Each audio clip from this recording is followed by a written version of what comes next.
73.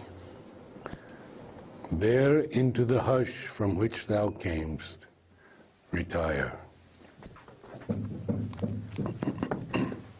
But death once more inflicted on her heart the majesty of his calm and dreadful voice. A bright hallucination are thy thoughts. A prisoner held by a spiritual cord, of thy own sensuous will the ardent slave, thou sendest, eagle-poised, to meet the sun, words winged with the red splendor of thy heart. But knowledge dwells not in the passionate heart. Matter on the firm earth sits strong and sure. It is the firstborn of created things. It stands the last when mind and life are slain. And if it ended, all would cease to be. If matter fails, all crumbling cracks and falls. Its figures are snares that trap and prison the sense. The beginningless void was its artificer. Nothing is there but aspects limned by chance, and seeming shapes of seeming energy. All by death's mercy breathe and live a while. All think and act by the inconscience grace. When all was unconscious, when all unconscious was, then all was well. I, death, was king, and kept my regal state. I curbed the vacant ether into space, a huge expanding and contracting breath harbored the fires of the universe. I struck out the supreme original spark and spread its sparse-ranked armies through the inane. Manufactured the stars from the occult radiances, marshaled the platoons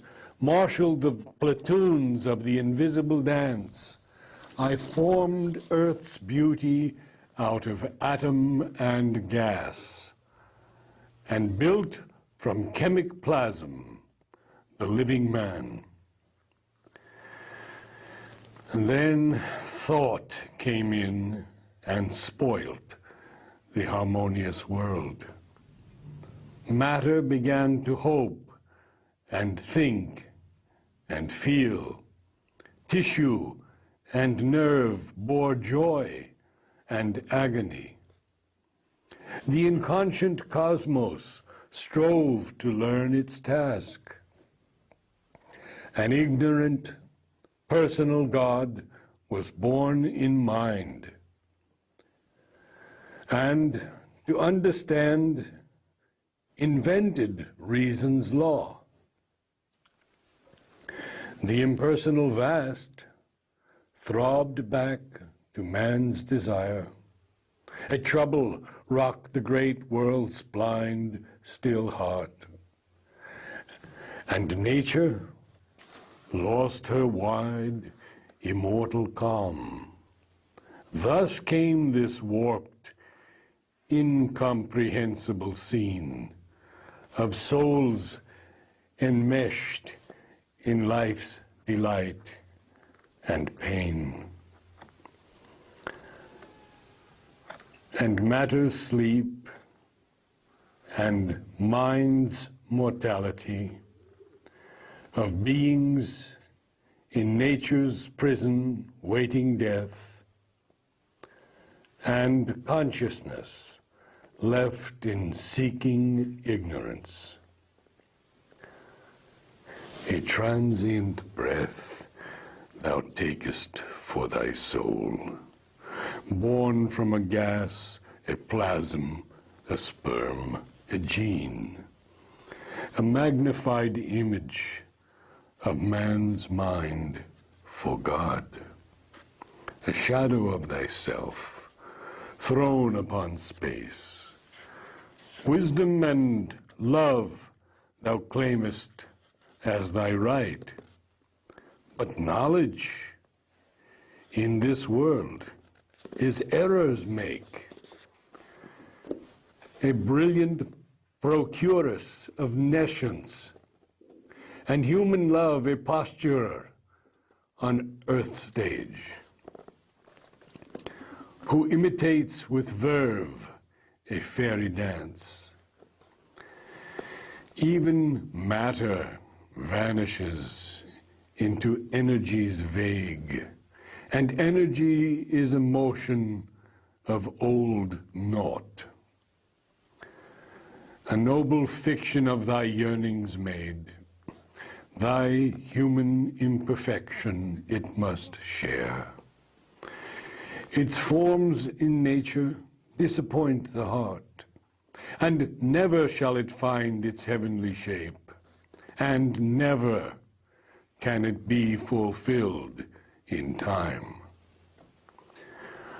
O soul, misled by the splendor of thy thoughts, O earthly creature, with thy dream of heaven, obey, resigned and still, the earthly law. Accept the light that falls upon thy days. Take what thou canst of life's permitted joy, submitting to the ordeal of fate's scourge. Suffer what thou must of toil and grief and care.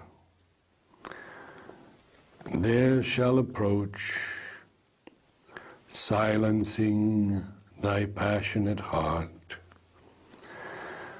my long, calm night of everlasting sleep. There, into the hush from which thou camest, retire.